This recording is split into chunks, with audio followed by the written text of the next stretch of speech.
సమయం మనకేం బాగలేదు. ఒక మరి మనకేం బాగలేదు, తెల్లారిన అవ్వద్దు. ఒక మన 7 గంటల కల్లా ముందుకు వెళ్ళడానికి ప్రయత్నిస్తాం. 7 లోపలనే వాటిని ముగిస్తా. కొద్ది విషయాలు, ఈ విషయాలన్నీ కూడా మీరు ఒకవేళ ఇంతకు ముందు విన్నా కూడా ఈ మనం తెలుసుకోవాల్సిన విషయాలు. ఎందుకంటే సందర్భం బట్టి మనం నేర్చుకోవాలి, సందర్భం బట్టి మనం మాట్లాడాలి, సందర్భం బట్టి మనం ఆలోచన చేయాలి. సందర్భం లేకుండా ఏది బట్టి అది మాట్లాడాలి. కాబట్టి ఒక విషయం మాట్లాడుతామంటే శాంతి జాగ్రత్త. ఒక విషయం మాట్లాడుతామంటే సందర్భం కావాలి, దేనికోసం మాట్లాడుతున్నాం అనే విషయాన్ని మనం తెలుసుకోవాలి. అలాగే ఇక్కడ ఒక విషయాన్ని మనం జ్ఞాపకం చేసుకోవాలి. ఇక్కడ మనందరికన్నా వయసు పెద్ద ఆయన, ఈ బైబిల్లో ఉన్నటువంటి ఆయన నికోదేము అనేటువంటి ఒక ఆయన సామాన్య మానవుడు, ఈయనేమో యోగా మతానికి అధికారి. ఆయన మనందరికన్నా వయసులో పెద్దోడు. కానీ ఇక్కడ ఉన్నటువంటి నికోదేము అనేటువంటి ఆయన చెప్పాలి ఏమైనాడు, యోధా మతానికి అధికారిగా ఉన్నాడు. యేసు ప్రభు వారికి ఆయనకి సంభాషణ జరుగుతూ ఉంది. అదొక మనకి మనం మాట్లాడే మాటలో నుంచి ఏముందో పోటలు జరగవచ్చు, మాట్లాడే మాటలో సంతోషం ఉండవచ్చు, మాట్లాడే మాటలో మనస్సుమర్దలుగా ఉండవచ్చు. కానీ ఇక్కడ యేసు ప్రభు వారికి నికోదేముకి ఒక చక్కని సంభాషణ అంటే విషయాలు జరుగుతూ ఉన్నాయి. ఏమిటి ఆ విషయాలని ఎవరికైనా తెలిసి ఉంటే మంచిది, తెలియకపోతే నేర్చుకోవడం చాలా మంచిది. చదువు 3వ అధ్యాయం చదివే కదా.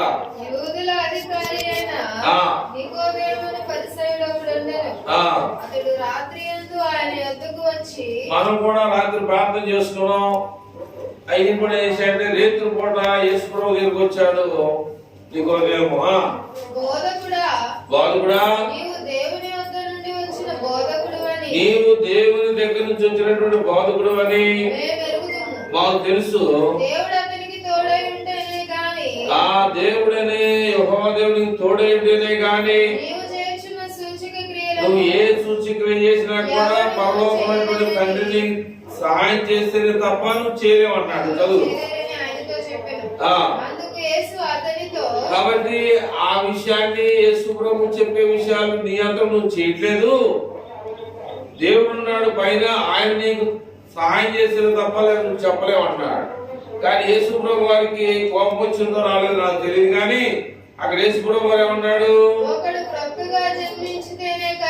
అందుకు ఏసేమన్నాయంటే ఒకడు క్రొత్తగా ఒకడు అంటే ఏంటి? ఒకడు అంటే మనలో ఒకడు చెప్పలేనండి. ఒకడు క్రొత్తగా జన్మించితేనే గాని అతడు దేవుని యొక్క రాజ్యంలోకి వెళ్ళాలంటే ఒకడు ఏం చేయాలి? క్రొత్తగా జన్మించాలి. అదవుతుందా? మొత్తగా అర్థమవుతుందా? కాబట్టి ఒకడు క్రొత్తగా జన్మించితేనే గాని ఆ దేవుని యొక్క రాజ్యంలోకి వెళ్ళాలంటే అదవుతుంది క్రొత్తగా జన్మించాలి. కానీ క్రొత్తగా జన్మించాలనే మాటకి నికోదేముకి ఏమొచ్చిందంటే ఏమర్థమవుతుందంటే చదువు. నేనేమనుకుంటే నేను చాలా వయసు పెద్దోడు కదా, నేను మరలా ఎలా పుడతాను? చదువు. నేను ఒకసారి పుట్టాను మా తల్లి గర్భం ద్వారా, మళ్ళీ ఒకసారి నేను ఎలాగా పుట్టగలను? ఆ విషయాన్ని మనం ఆలోచన చేస్తే చాలా జాగ్రత్తగా మనం ఏం మాట్లాడతాం అనేటువంటి విషయం మనకు తెలియాలి. ఎదుటోడిని నొప్పించేటట్టుగా మాట్లాడుతున్నావా, ఎదుటోడిని ప్రేమ కలిగినట్టుగా మాట్లాడుతున్నావా, ఎదుటి వారికి ఇబ్బంది పెట్టేటువంటి విషయాలు మాట్లాడుతున్నాం అనేటువంటి విషయం కూడా మనకు తెలియాలి. అయితే ఒక మాట ఇక్కడ ఏమన్నాయంటే 8వ వచనం చూద్దామా. 8వ వచనం, గాలి తనకి ఇష్టమైన చోటును విసురును, నీవు దాని యొక్క శబ్దాన్ని వింటావే గాని ఆ గాలి ఎక్కడి నుంచి వచ్చునో ఎక్కడికి పోవనో నీకు తెలియదు. ఆత్మ మూలముగా జన్మించిన ప్రతి వాడును అట్లాగే నువ్వు కొత్తగా జన్మించాలంటే నువ్వేమనుకున్నావు? మీరు ఎవరు తింటే తింటారు కదా, మళ్ళీ గుర్తు పెట్టుకొని మధ్య తింటారు అప్పుడు అంటే ఎవరన్నా మనం తింటారనుకో ఆ మాట గుర్తు పెట్టుకొని సమయం దొరుకుని తింటాం. మరి ఇప్పుడే చెప్పకపోతే అట్లా ముసలివాడినైనా నేను మళ్ళీ ఎలా పడతానని మీరు చెప్తామంటే తొందరగా రికార్డు ముందుకు వెళ్తాం, మీరు చెప్పదు వెనక్కి వెళ్తాం. నేను ముసలోడు కదా, నేను మళ్ళీ ఎలా పుట్టగలను, మళ్ళీ నేను తల్లి గర్భంలోకి ఎలా వెళ్తాననేటువంటి విషయం ఆయన అంటున్నాడు. ఈయన ఏమన్నాయంటే గాలి తనకి ఎచ్చు వచ్చినట్టు నిధులు పోతాయి. అది గాలి వచ్చే శబ్దం వింటాం కానీ అది ఎక్కడి నుంచి వచ్చినో విడిపోతుందో నీకు తెలుసా అని యేసుప్రభువు వారు ఆ పెద్ద అయినటువంటి నికోదేముని అడుగుతున్నాడు. అంటే ఒక విషయం మనకు తెలియాలంటే ఉదాహరణది కావాలి. అర్థమైందా? ఉదాహరణ అనేది లేకపోతే మనకు అర్థం కాదు. అందుకని ఆయన చాలా సార్లు కూడా యేసుప్రభువు వారు ఏం చేశాడంటే ఏం చెప్పాడు? చాలా సార్లు ఉపమానాలు చెప్పాడు. అర్థమైందా? ఉపమానం అంటే ఇవాళ లేదు ఉపమా జ్యోతి మొన్న క్రిస్మస్ పండుగ అని యేసుప్రభువు అర్థం అవడానికి ఉపమానము అంటే అర్థమయ్యడానికి గాలి ఎక్కడికి వెళ్తుందో అని నీకు తెలియదు కాబట్టి దాన్ని పట్టుకోగలవా? పట్టుకోలేవు. అట్లాగే ఇక్కడ దేవుడు ఏంటంటే ఆత్మ మూలంగా మాట్లాడతాడు, ఆత్మ సంబంధంగా మాట్లాడతాడు, శరీర సంబంధంగా మాట్లాడట్లా. శరీర సంబంధం మాట్లాడే ఏంటి? చాలా మంది ఏమంటారు గాలి ఎడిపోతుందో నీకు తెలియదు, అది ఎటు వెళ్తుందో దాన్ని పట్టుకోగలవా? కాబట్టి అట్లాగే మనం కూడా దేవుడు ఆయన చాలా పెద్దోడు, వయసు పెద్దోడు కనుక మన మతము అనే ఈ మతానికి యోధా మతానికి ఏం సరైంది ఎట్లా అధికారి ఒక మతానికి అధికారిగా ఇచ్చాడు. ఇప్పుడు మనకు కూడా మనకి సంఘ పెద్దలు ఉన్నారు, పెద్దోళ్ళే, వయసు ఉంది, అనుభవం ఉంది, తల బాగా తలకి పెద్ద గుడ్డ ఇది పంచలాంటి కట్టుకున్నాడు, ఓ సొట్టు తాగుతూ ఉంటాడు, ఈయన సంఘ పెద్ద పెడతామని చెప్పేసి అనుకున్నాడు. మానవ తత్వంగా పెట్టుకుంటారు, మనుషులు పెట్టుకుంటారు. కానీ ఈయన ఏం చేశాడంటే నువ్వు దేవుని రాజ్యం అనగా పరలోకానికి నువ్వు వెళ్ళాలంటే నువ్వు కొత్తగా నీ జీవితంలో ఎన్నో కొత్త సంవత్సరాలు చూస్తున్నావు, నీ జీవితంలో ఖరీదైనటువంటి బట్టలు కొనుక్కుంటున్నావు, నీ జీవితంలో ఖరీదైనటువంటి బంగారం కొనుక్కుంటున్నావు, మంచిదే కాదట్లా. నీ జీవితంలో ఖరీదైనటువంటి స్థలాలు పొలాలు మరి ఇల్లు కట్టుకుంటున్నావు, మంచిదే. కానీ నువ్వు కొత్తగా జన్మించాలన్నాడు. కానీ నువ్వు కొత్త జన్మ అందరూ కూడా చక్కగా తలస్నానం చేసి మంచి బట్టలు కట్టుకుని వచ్చాం, కొత్త జన్మలాగా అనుకున్న పాతవే కానీ కొత్తవే కానీ ఏదైనా కానీ ఒక మంచి ప్రత్యేకంగా కొత్త సంవత్సరంలో మనం వచ్చాం. కానీ ఈయనేమన్నాయంటే నువ్వు పరలోక రాజ్యం దేవుని రాజ్యంలోనికి నువ్వు వెళ్ళాలంటే ఏవాలి? మార్పు చెందాలి. మార్పు చెందాలంటే ఏం చేయాలి? మార్పు చెందాలంటే ఏం చేయాలి? అక్కడ బాప్తిసం తీసుకునే దానికి ముందు వాక్యం వినాలి. వినుట వలన విశ్వాసం వస్తుంది. వినుట లోకంలో మాటలు కాదు, క్రీస్తుని గురించిన మాటల వల్ల నువ్వు రక్షణ పొందుతావు. మనం పాటలు పాడే నిన్న కూడా మనం కూడా ఏమని పౌలు శీలని జైల్లో పడేశారు, అందరు బంధకాలు ఎగిపోయినాయి, తలుపులు ఓపెన్ అయిపోయినాయి. చెప్పారు కూడా మన నాలుగు ఎక్కడో. కానీ ఆ పోలీస్ అధికారి ఏమనుకున్నాడంటే ఆ తుపాకీకి ఎదురు కత్తి మీకు తెలుసా? కొన్ని తుపాకులకి ఎదురు కత్తి ఉంటది, ఆ కత్తి తీసుకొని పొడుచుకోబోతా ఉన్నాడు. తుపాకి ఎదురుగా కత్తి ఉన్నది, ఆ కత్తి తీసుకొని చంపుకోబోతున్నాడు. కాబట్టి ఆయన ఏమన్నారంటే, అయ్యా నువ్వు ఏ హాని ఏమన్నారు, చాలా జాగ్రత్తగా రండి, ఏ హాని చేసుకోవడానికి వీల్లేదు. తెచ్చుకోలేదు కుర్చీలు తెచ్చుకున్నా ఇక్కడ. కాబట్టి ఇక్కడ ఏమన్నాయండి, నువ్వు ఏ హాని చేసుకోవద్దు, మేమందరం కూడా ఇక్కడే ఉన్నామని చెప్పేసి ఎక్కడ మాట్లాడుతూ ఉన్నాడు.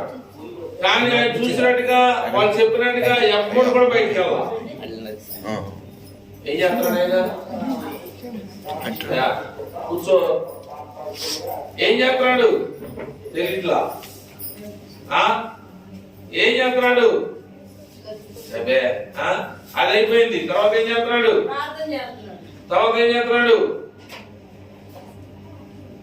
ఎవరినైనా నమ్మొచ్చు కానీ దీపం తీసుకురండి.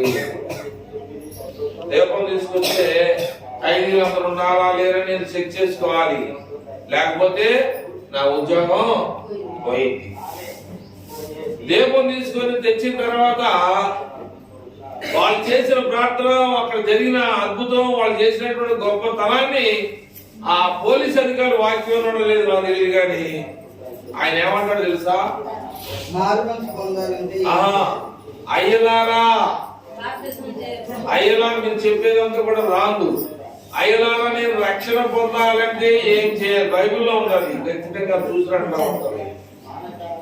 అయ్యలారా నేను రక్షణ పొందాలంటే ఏం చేయాలి అని చెప్పేసి ఆ రాత్రి టైంలోనే వాక్యం చెప్పేసి అర్ధరాత్రుల్లోనే బాప్తిస్మం ఇచ్చారు పోలీస్ అధికారికి పౌలు. అది మారు మనసు అంటారు, అది మార్పు చెందే విషయం అంటారు. అట్లాగా మనము ఎన్ని సంవత్సరాలు కొత్త సంవత్సరాలు వచ్చినా మనలో మార్పు లేకపోతే దేవుని రాజ్యంలోనికి ఏం లేదు. మీకు ఒకసారి చెప్పాను, గుర్తుందా లేదు? నేను చిన్నారి వయసులో మా నాన్న ఒక ఆయన దగ్గర పనిచేస్తా ఉన్నాడు. చేస్తాడు విజయవాడ తీసుకెళ్ళాడు భోజనానికి. మా నాన్నేమో ఆ ఇళ్ళలో పని ఏదో చెప్తే అది మొయ్యాలి కదా, మోటోడికి ఏదో పని చెప్తారు కదా వాళ్ళు. నేను చేశాను, ఆ కుర్చీలో కూర్చోపోతుంటే వాళ్ళు వచ్చినట్టు లేపారు. ఎందుకని లేపారు? ఎందుకన్నా లేపారు? భోజనం కుర్చీలో కూర్చోబోతున్నా. ఎందుకని? నేను తెలియదు ఆడకి. ఇప్పుడు పిలిస్తే ఎవరు రాట్లా భోజనానికి. అప్పుడు పిలవబడితే తండ్రి వాళ్ళు లేచిపోవాలని చెప్పేసి కారు తీసుకొని తోలేవాడు. ఆడెవడైతే నన్ను లేపుతున్నాడో ఆ ఇంటి ఓనర్ ఏం పెట్టి అది ఆయన అన్నా. ఆయన ఎంత చూపించేవారికి అరే వెళ్తున్నా మనోడు అన్నది. అట్లాగే మనకు ప్రతి విషయం కూడా ఏం చేసినా కూడా నీకో దేవుని ప్రశ్నిస్తున్నాడు యేసు ప్రభు. నువ్వు కొత్తగా జన్మించాలంటే నీకు తెలుసా? నువ్వు దేవుని రాజ్యానికి వెళ్ళాలంటే నువ్వు వెళ్ళే మార్గం నీకు తెలుసా? తాళం ఉందా నీ దగ్గర? మీ ఇంటి తాళం మీ దగ్గర ఉండదు, మరి దేవుని రాజ్యంలో కదా తాళం కావాలంటే ఎవరి దగ్గర ఉండదు? ఇక్కడ ఒక మాట ఉంది. ఏమిటి ఆ మాట అంటే ఒకడు క్రొత్తగా అనే మాట ఉందా? ఎన్నో వచ్చి చెప్పరా? 3వ వచనంలో 2వ లైన్లో యోహాను సువార్త 3వ అధ్యాయము 2వ లైన్లో ఒకడు క్రొత్తగా అని మీ దగ్గర ఉందా బైబిల్లో? ఎవరు తీర్చలేదు, చదవద్దు. ఉందా? క్రొత్తగా అక్కడ ఏముంది? ఏముందమ్మా అదే అర్థం కాట్లా. 1, 2, 3 అని వేసుకుని అక్కడ నెంబర్ కూడా వేసాడు అక్కడ బైబిల్లో. అది మీరు చెప్పట్లా. అందుకని లోక జ్ఞానం సరైనది కాదు అన్నాడు. నీ జ్ఞానం సరైనది కాదు. బైబిల్ ఏమన్నాయంటే పౌలు జ్ఞాని ఏమైనా శాస్త్రి ఏమైపోయాడు, ఈ లోకంలో ఉన్న తర్కవాది ఎక్కడికి వెళ్ళాడు తెలియదు. అక్కడ ఒకటేసి ఉంది, కానీ కింద ఏమనుందంటే పైనుండి ఒకడు క్రొత్తగా జన్మించాలనే మాట దగ్గర ఒకటి అంకేసి ఉంది. కానీ అక్కడ ఏమని రాసి ఉంది? పైనుండి నీకు తాళం దొరికితేనే, లేక నువ్వు పైకి వెళ్ళలేవు. చాలా జాగ్రత్తగా మనం వినాలి. ఏదో నేనేం చెప్పేస్తానులే, మీరేదో పొలం తెచ్చారో తినేంత వెళ్ళిపోవడం కాదు. రేపు పొద్దున దేవుడు వచ్చి అడుగుతాడు. అడిగితే మరి నేను సమాధానం చెప్పాల్సి వస్తుంది. అసలు నా పట్టు కోసం మీకేదో 4 మాటలు చెప్పేసి మీరేదో డబ్బులు గురించే పరిస్థితి చేసేనుకో, అది చాలా రికార్డు ఇక్కడ లెక్క చెప్పాలి. ఖచ్చితంగా లెక్క చెప్పాల్సినటువంటి బాధ్యత మీకన్నా ఎక్కువ నా మీద ఉంది. ఏదో చెప్పేస్తానులే, ఏదో చెందేస్తుంది, వెళ్ళిపోతుందిలే, టైం కాలం గడిచిపోతుందిలే అని మనం అనుకోవచ్చు. బైబిల్ తీసేవాడు చదివేవాడు ఎవరైనా ఉంటే ఎఫెసీయులకు రాసిన పత్రిక 5:15 పని చేయాలి. మనం వచ్చి ఏం చేయాలి? పని చేయకపోతే జీతం రాదు. ప్రార్థన చేయడం పనే, పాటలు పాడటం పనే, వాక్యం చదవడం పనే. అదైనా పని చేయాలి. ఎఫెసీయులకు రాసిన పత్రిక 5:15 తీసారా? చదువుతున్నారా?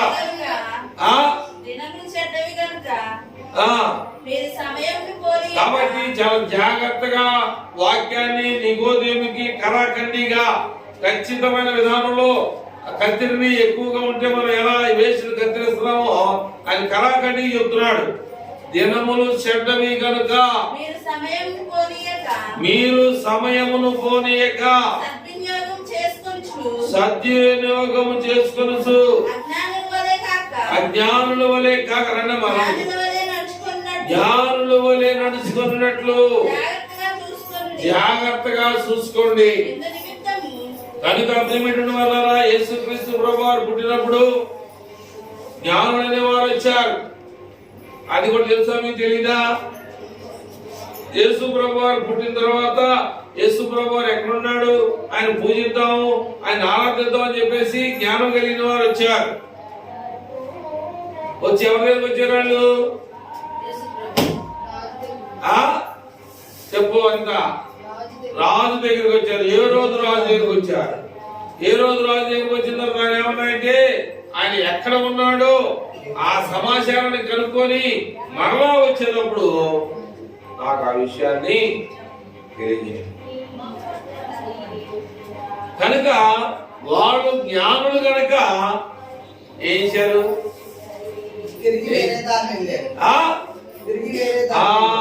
అదిగా ఏంటి, మనం ఇదంతా కూడా ఎన్ని సంవత్సరాలు క్రిస్మస్ పండుగ చేస్తున్నారు? మంచిదేగా, చేయటం మంచిదే. విషయాలు కావాలి మనకి.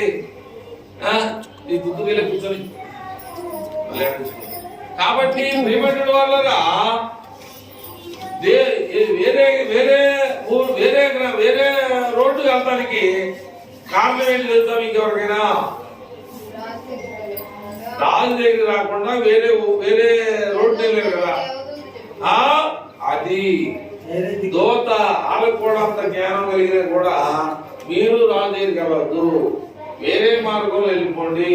ఆయన ఎక్కడున్నాడో అనే విషయం మాత్రం చెప్పద్దు. ఎందుకంటే రాజు 2 సంవత్సరాల లోపల పుట్టిన పిల్లలందరూ చంపేస్తున్నాడు.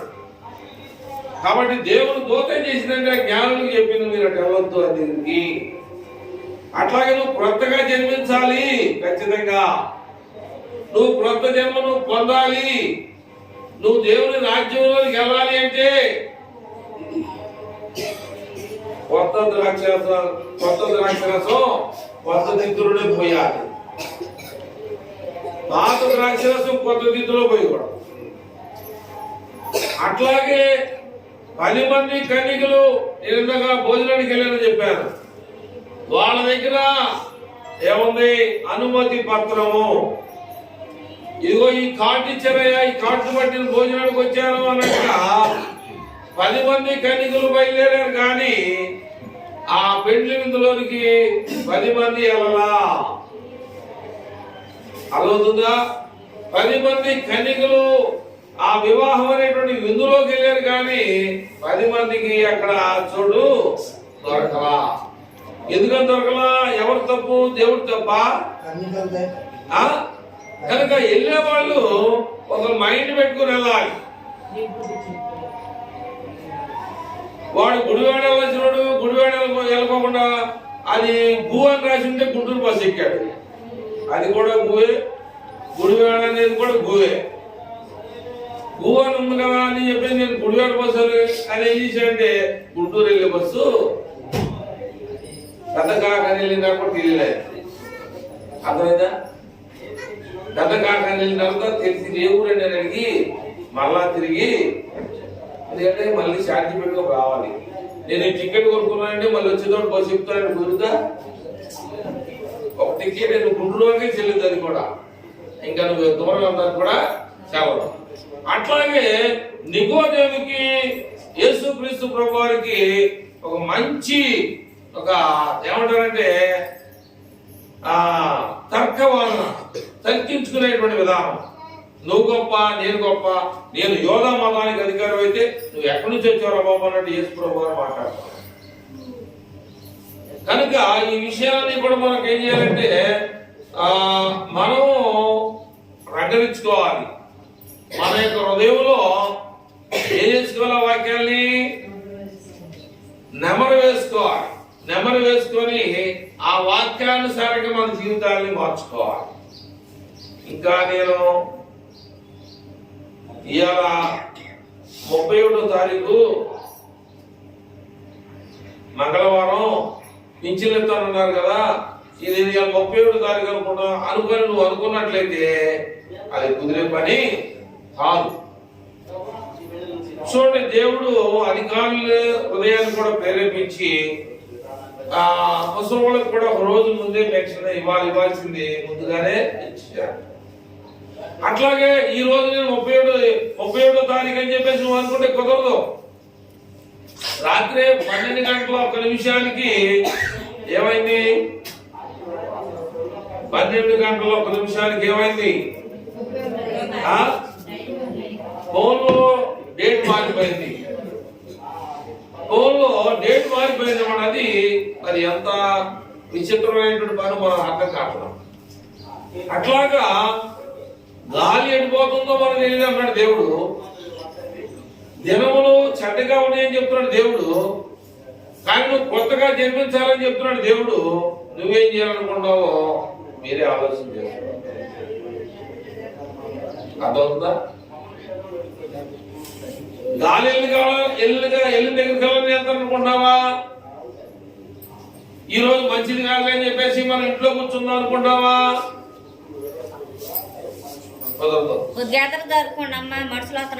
కనుక ప్రియమైనటువంటి వల్ల దేవుని యొక్క జ్ఞానాన్ని మనం సంపాదించుకోవాలంటే ఇక్కడ చాలా జాగ్రత్తగా మాట్లాడుతూ వస్తున్నాడు అన్నమాట యేసుక్రీస్తు ప్రభువారు. ఇక్కడ ఏమన్నాయంటే 9వ వచనం చదువుదామా? 9వ వచనం 8 చదువుదాం. 8 పూర్తవలా?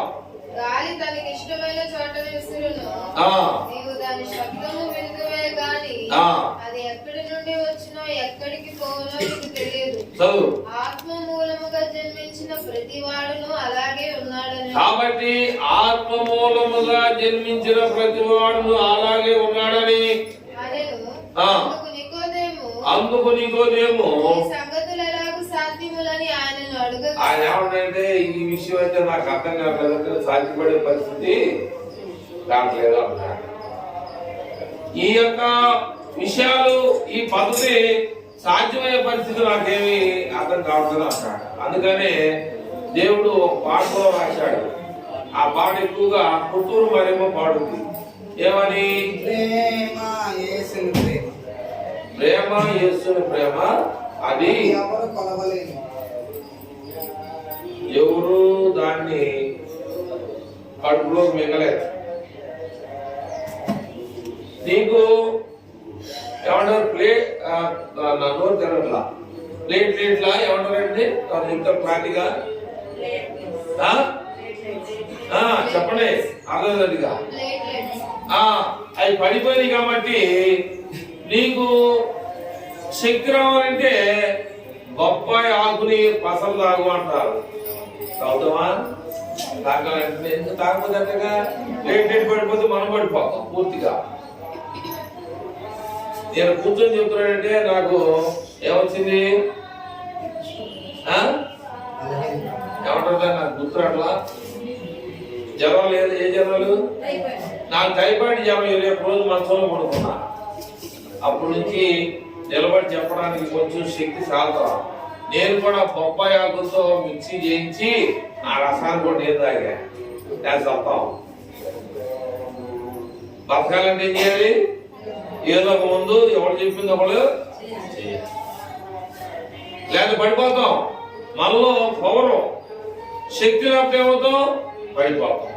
బొప్పాయి రసం మిక్సీ బట్టి అట్లాగా 1 రోజు 2 రోజులు 3 రోజులు తాగనమాట. ఒక ఇది టీ గ్లాసులే ఎంత తాకోసుకొచ్చి కొద్దిగా అవుతుంది రసం.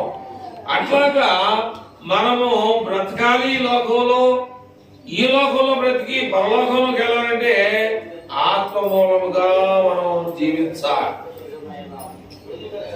ఆత్మ మూలముగా మనం జీవిస్తే ఇక్కడ 5వ వచనం ఏమన్నాయంటే ఆత్మ మూలముగా జన్మించిన ప్రతివాడును అలాగే ఉన్నాడు. అందుకు నికోదేము ఏమన్నాయంటే ఈ సంగతిలో సాధ్యపడే పరిస్థితి కాదు. ఆ మాట నాకు అవసరం వచ్చింది. ఆ యొక్క బొప్పాయి రసం తాగకపోతే నువ్వు పడిపోతావురా బాబు అన్నారు. అంటే దేవుడు బ్రతికించాలి కానీ బొప్పాయి రసం తప్పనట్లా. ఎందుకు చేశాడు దేవుడు? ప్రతి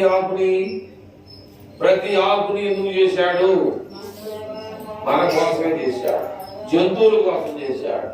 జంతువుల్ని మనకిచ్చాడు. ఒక ఆయన పొలకి వెళ్ళాడు. ఒక ఆయన పొలకి వెళ్తే చెయ్యి జారి కాలు తెగింది. కాలు తెగిన తర్వాత ఏదో రకంగా కాసేపు కూర్చొని మళ్ళీ ఏం చేస్తారంటే తన పని ఆయన చేసుకుంటూ తన ప్రయాణంలో కొనసాగుతూ పొలం తీసుకొని మళ్ళీ ఆ పొలం కట్టుకొని మళ్ళా కిందకు వచ్చేటప్పటికి అక్కడ గొడ్లు ఉంటాయా? ఆకులు ఉంటాయి. చెట్టు ఆకులు బోళ్ళని ఉంటాయి. అలాగా పొలాన్ని సర్దుపడి మర్చిపోయాడు. తెగిన సంగతి మర్చిపోయి ఇంటికి వచ్చిందాక దానికి గుర్తులేదు. ఇంటికి వచ్చే వారికి ఏ ఆకు తగిలింది పూర్తిగా మారిపోయింది. అదేదో దేవుడిది అయ్యా. మానవుడికి దేవుడు ఇచ్చినప్పుడు దేవుడి దగ్గర ఎంత శక్తి ఉంటుంది అనేది కూడా మనం ఆలోచించట్లా. ఆలోచించిన వాడు ఆశీర్వాదాలు పొందుతాడు.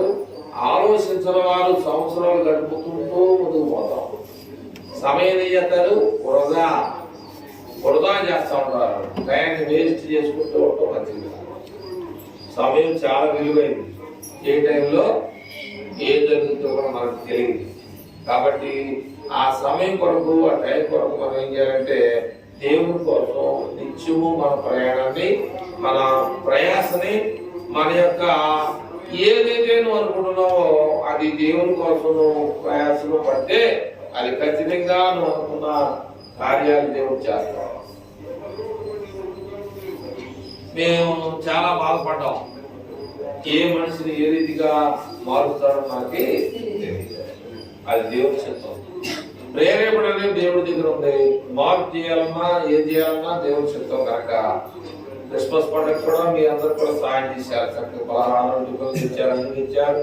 అలాగే ఇప్పుడు కూడా దేవుడు ఏమన్నా ఎట్లా పరిస్థితి అనుకున్నటువంటి పరిస్థితుల్లో కూడా దేవుడు మనం ఆలోచించేది ఏంటంటే దేవుని మీద పెట్టాలి.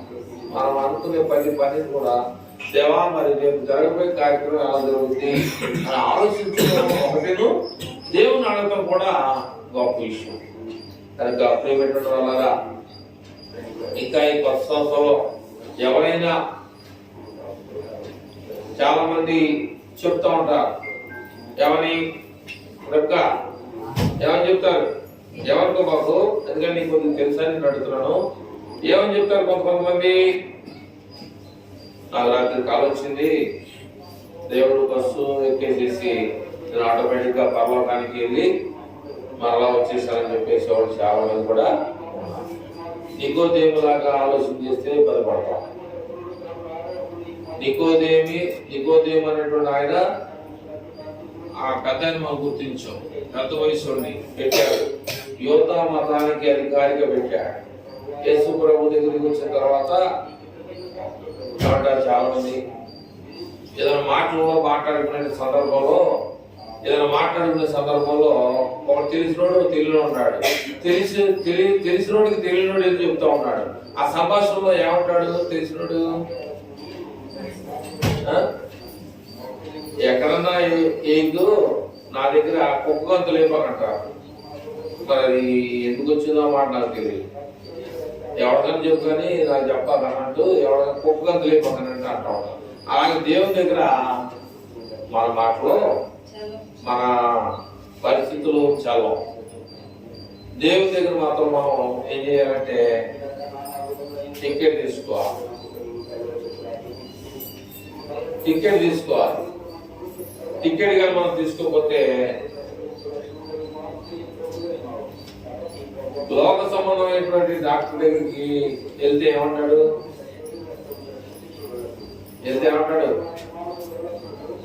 డాక్టర్ దగ్గర డైరెక్ట్గా వెళ్తావా? డైరెక్ట్గా డాక్టర్ దగ్గరికి వెళ్తావా అని చిన్న డాక్టర్ దగ్గరికి వెళ్ళొచ్చు. ఆర్ఎంపీ డాక్టర్ అంటారు. పెద్ద డాక్టర్ అనుకో మనం ఏం చేయాలంటే ముందు ఫీజు చెల్లించాలి. ఫీజు 50 రూపాయల, 100 రూపాయల, 200, 500 నేను ఉంటుంది కదా వేతనం. ఆ ఫీజు కాగితం తీసుకెళ్తే చూడమని చూస్తాను. అట్లాగా మనం దేవుని దగ్గరికి వెళ్ళాలంటే మనకు ఒక చాలా మందికి ఐడెంటిటీ కార్డులు ఉంటాయి, చాలా మందికి ఏటీఎం కార్డులు ఉంటాయి, చాలా మందికి ఏమంటారు తెలుసా నీకు? జరదు కాదు.